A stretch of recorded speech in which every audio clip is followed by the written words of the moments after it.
Ay! Ito na pala, dark na pala to.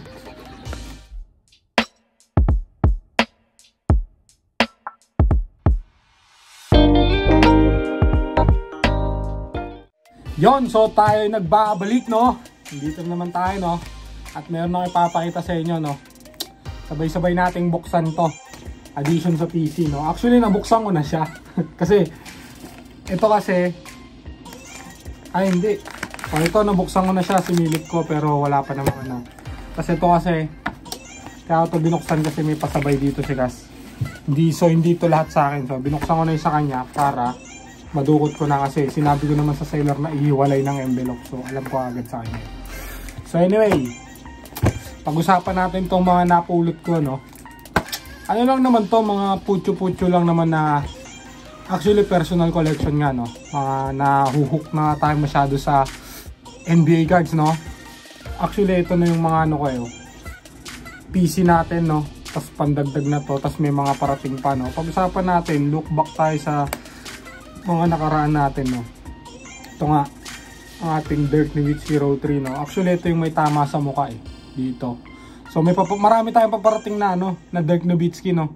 Kasi nga, si Dirk nga yung isa sa gusto kong i-collect, no? Kasi nga, childhood superhero nga natin yan, si Dirk Nowitzki, no? Tsaka ito. Actually, itong dalawa, meron tayong paparating nito kasi ito may tama sa mukha, gusto kong palitan. Tapos ito, halos kadalasan kasi nang nakikita kong sinisell, laging lot sale, kaya wala, no choice tayo. Gusto ko rin naman, gusto ko mas maraming ganito. So, inaano ko na barya-barya lang naman. Tapos ito, LaMelo Ball. Ayan, kung mapapansin nyo, LaMelo Ball, kahit base card tinatabi ko yan. Ito, galing to sa pool ko Yan, galing yan sa mga box break ko. LaMelo Ball, ito, Magician. Mga base card yan, pero tinatabi ko. Bomb Squad. Yan, galing yan sa mga pool, sa mga box break natin, mga na-pool natin, no?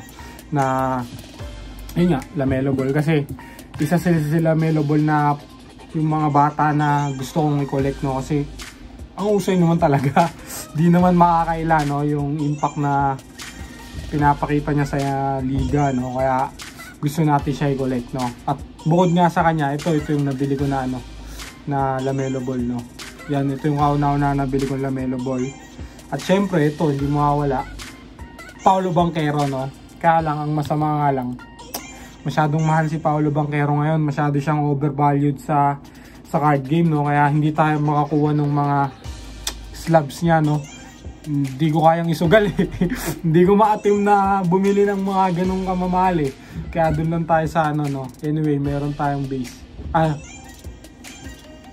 Base nga to. Base to ng Recon, Rock the Rim. Tapos meron pa tayo ditong base na ano, yung mga na-pull natin. Meron tayong rookie card niya na na-pull sa Prism base, no? And then, ito, ang ating kinauhumalingan ngayon, si Austin Reeves. Gigil na gigil ako dito ngayon, kaso masyadong mataas yung market value niya, no? Kaya sinikap ko na lang kumuha ng base card niya na rookie card. Kasi, yun nga, gustong gusto ko siya. Kaya lang kung mapapansin nyo, ayan, medyo galos-galos siya. So, anyway, gusto ko lang siyang i-collect. Kasi napakausay ng bata na to. Pinanood ko yung parang mini docu niya sa YouTube, no? Meron ako nakita. Napakahusay ng dedikasyon na itong bata na to. Kaya deserve niya talaga. Kung ano yung kinahihinatnan niya ngayon. Kaya looking forward pa nga ako makapag-collect ng mas maraming Austin Reeves. Kaya lang ngayon medyo ano siya medyo mataas yung value niya, kaya ayaw ko muna sumabay, no? And then, ating personal collection, no, na pinaparami nga. Itong bata na to. Mama to Yung bata ba to? Mama. Anthony Edwards, no? Ant-Man. Yan. Isa nga sa ano. Ito na-pull ko to. Ito na-pull ko rin to. Yan. Ito na-pull ko rin to. Box break. Ito na-pull ko to. Box break. And then, ito.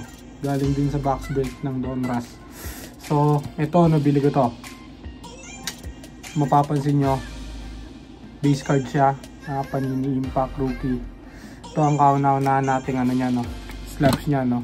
Well, anyway, ito nga, ito hindi ito mawawala sa koleksyon ko kahit anong mangyari.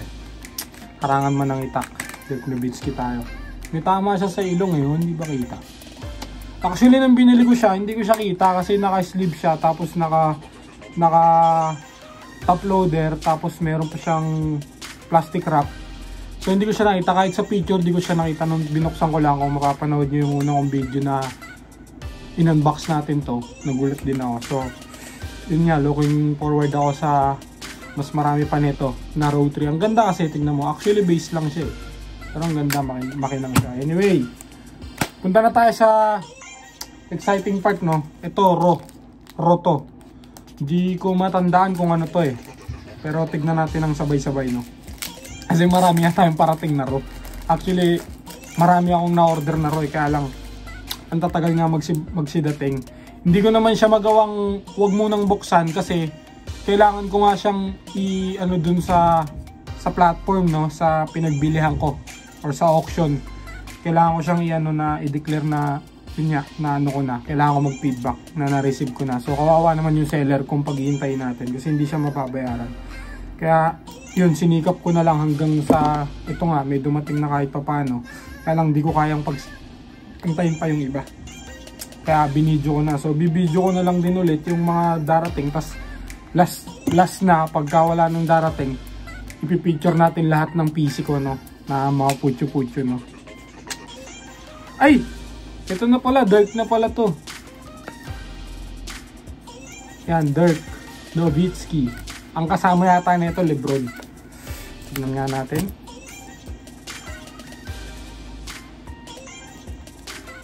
Ayan, ito na pala. Siya na pala. Dalawang Dirk pala dumating.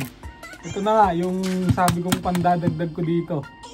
Yan, yung pamalit ko. Kasi nga, may tama yung ilong nito. So, mas gusto kong silipin natin kung mas okay to.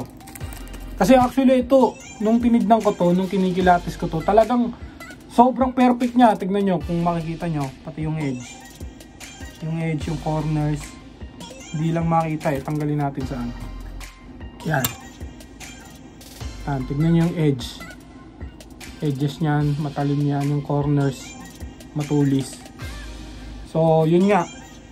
Sa kasamaang palad, nakita ko yung sa ilong niya.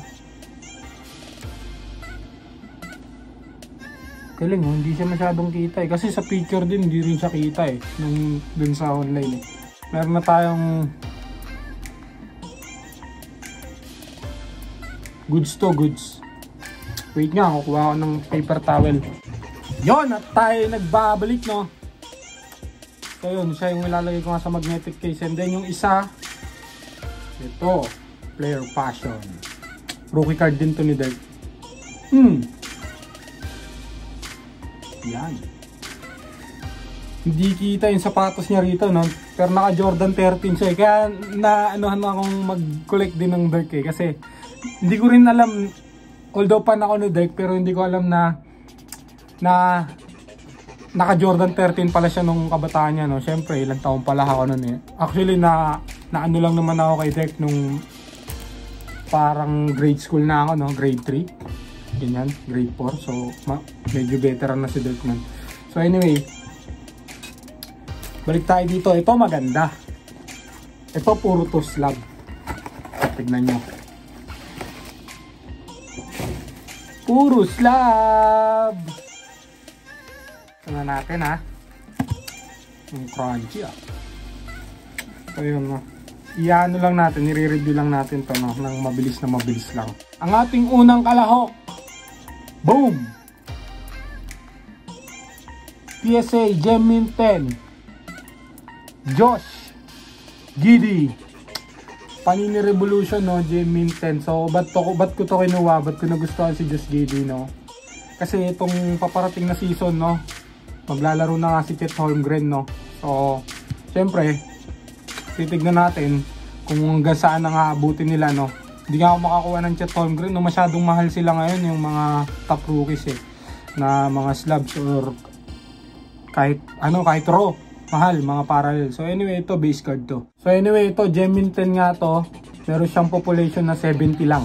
Kaya kinuha ko na rin siya kasi low population nga siya, no. So yun, puro ganun nga tayo ngayon.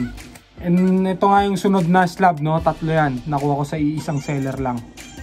Yan, Silver Prism, Instant Impact, Lamelo Ball. Pareha sila kaso base to silver prism, no.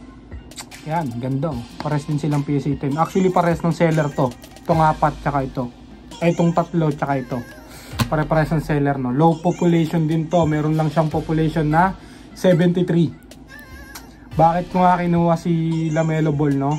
Ito nga yung mga ano natin. Dahil nga yung potential niya, no, na nagagalingan ako sa kanya. Nauusayan ako sa batang to. Ibang iba siya dun sa mga kapatid niya. Basta iba yung impact niya sa NBA. Napakasarap niyang panoorin. Nakakalibang. Ang dali sa kanya ng basketball. Dati nabibilib lang ako kay Lebron pagdating sa NBA. Alam niyo naman kung gaano kahusay si Lebron. Ang dali ng basketball sa kanya, no. Ngayon nakikita ko dito sa bata na to, ang dali ng basketball din sa kanya. Kaya yun, kinuha ko siya. Anyway, ito ang ating huling-huli. Boom! 2020 Panini Hoops Anthony Edwards arriving now, holo. So parallel din to. Yan, Gem Mint 10 din. So yun, no, nagkikin nga tayo ngayon sa mga Gem Mint 10, no. At least budget meal lang din naman. Pero ang maganda rito, Gem Mint 10 na at low pop pa siya. Parang hindi ko na check yung ano niya, pero ipapop ko dyan sa screen, no. Papakita ko sa inyo yung population report niya. So yun lang. Ito nga ang ating mga makabuluhang unboxing ngayon, no. Itong dalawa, no. Hindi ko pa nalilinis. Actually lilinisin ko nga ito, tapos lalagay ko na sa magnet, no, sa magnetic case. And then ito, 5 ang dumating sa atin ngayon at marami pa tayong parating. So dyan lang kayo at magbabalik pa tayo, no. Pinicture ko lang tong mga PC natin. Pag nakompleto ko na sila, no, as of now kasi ito lang muna. Pag nakompleto ko sila lahat ng parating, hindi naman na kasi ako muna umorder dahil wala tayong budget ngayon.